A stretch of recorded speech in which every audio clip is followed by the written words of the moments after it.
Hello, my name is Tashika Perry Harris, and I am the founder of Crowning Daughters for Success Enrichment Program, a program that creates confidence without compromise. Welcome back to Empowerment Time, the Me Project. I am so excited. I don't know about you, but we've been discussing the it factor for the last two empowerment times. And the it factor is simply internal thoughts that should be posed into questions. I am so excited because while you're sitting at home, and just because it's social distancing, it does not mean you have to be distant from your feelings and your emotions and your thoughts. It doesn't mean that you literally have to be distant from contacting people and enjoying good nuggets and awesome conversations with people. And during this time, I know that there has been some thoughts running through your mind. So over the last 15, 20 years that I've done this, I've always given participants the opportunity to anonymously ask questions that have just plagued them, right?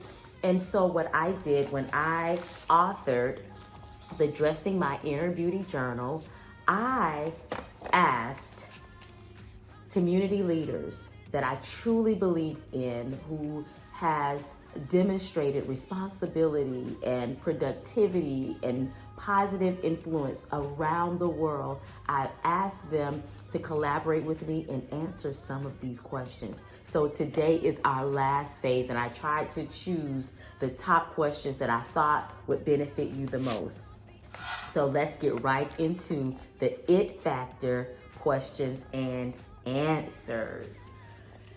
One question says, I have made poor choices and now my parents do not trust me. How can I regain their trust back? Answer, as a teenager, I made poor choices. As a result, I too lost the trust of my parents and loved ones. Therefore, I learned that when you lose the trust of your parents, family, and friends, it is very difficult to win it back. Well, here is some good news to your question. Are you guys ready for it? Trust is like a bank account that people make deposits into on your character as a person of good reputation.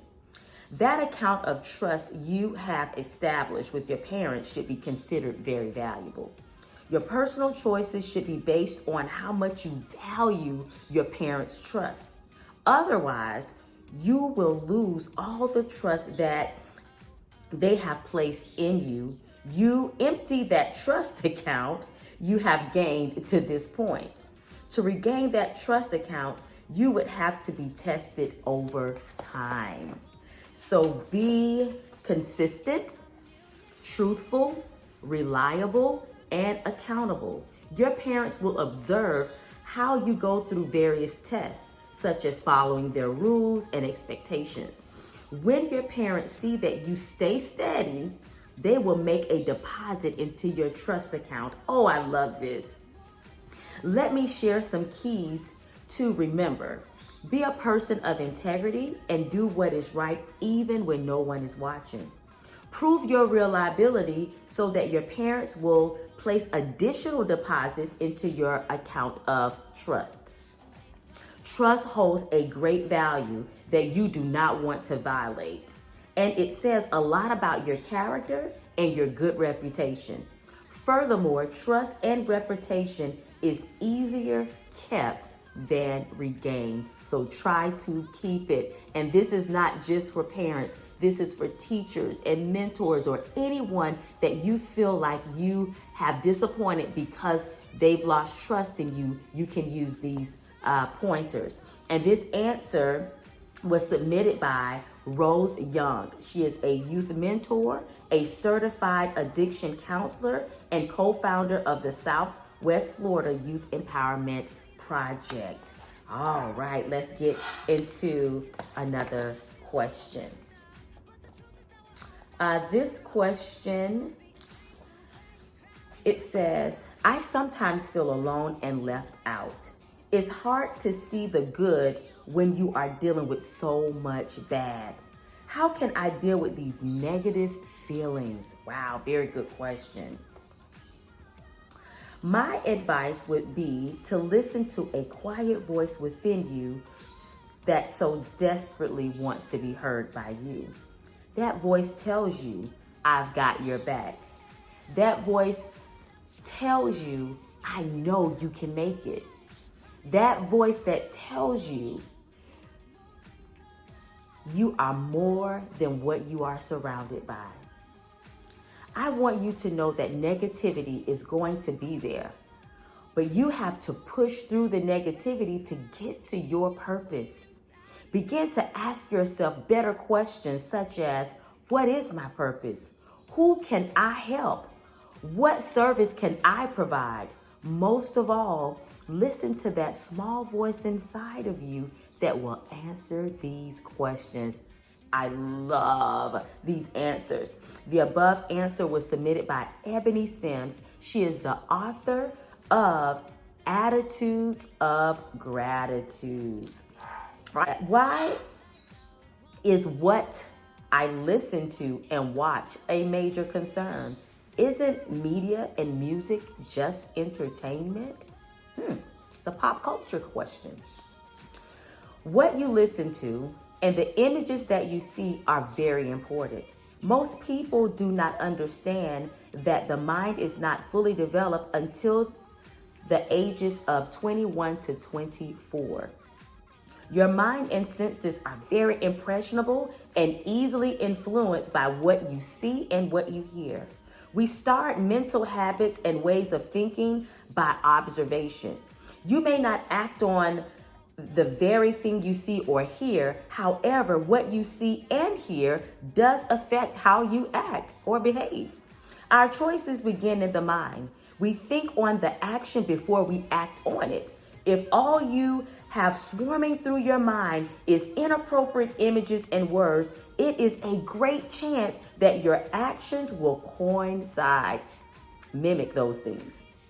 Not all music, TV shows, media, or entertainment is bad, but we all like to laugh. We all like an inspiring song or a great view of a great movie. And there is nothing wrong with that. It becomes wrong when it's insulting to God if you go to church, if it has a negative influence on you and causes you to mimic the wrong character. What we see and hear leaves an impression on how we think. How we think produces our values. Our value system births choices. We have to safeguard our mind and free it from anything that will taint it. Think about the word entertainment. The first word I notice is enter, which means to go in. The second word I notice is retain, which means to keep possession. What goes in your mind is kept. If you're going to keep something, let it be positive, let it be productive, let it be appropriate. I always try to compare what I watch and view to scripture as my personal thermostat of what I should let in or what I should let go. This above answer was submitted by your very own Tashika Perry Harris, founder of Crowning Daughters for Success Enrichment Program. Last question. What is beauty? Many of our young girls are truly looking for this answer in all of the wrong places. And they have actually found this answer in all of the wrong places. So right now, I want you to really, really quick, erase your mind of what you thought beauty was until you hear this answer, okay? What is beauty? Truthfully, beauty is not all that hard to find, even though everyone is desperately searching. Ladies, just know that you are beautiful and believe it. Own it, embrace it. Loving yourself is a must, even though you are imperfect. If you permit yourself to be beautiful, Any presentation you may choose is but one of your beauty expressions. After all, you are indeed God's beautiful expression. Most people think that wearing a revealing outfit brings out that appreciation. It does not. It brings out and brings about inner conflict. Certainly, and certainty will always breed certainty. So when you know, you know. And if you are certain that you are beautiful and brilliant, then you will be certain no matter what other people think. And if you are certain that you are beautiful and brilliant, as a man, I am inspired to believe that we can be beautiful together. I am born to appreciate beauty through you. This is my only way, since God has given you the power to birth all things. As a man, beauty is but an idea for me. I find you beautiful when beauty has ceased being an idea in my head and has become a certain reality within you. So when you know that you are beautiful, others can't help but pick up your certainty about who you are. This was a great answer, and it was submitted by Ernest Graham Jr., ex-NFL player for Tampa Bay Buccaneers and president of Pro Player Insurance Group. This has been Empowerment Time, the It Factor, internal thoughts transition into questions so that you receive the guidance and the uplifting, but most of all, the answers you need. Thank you.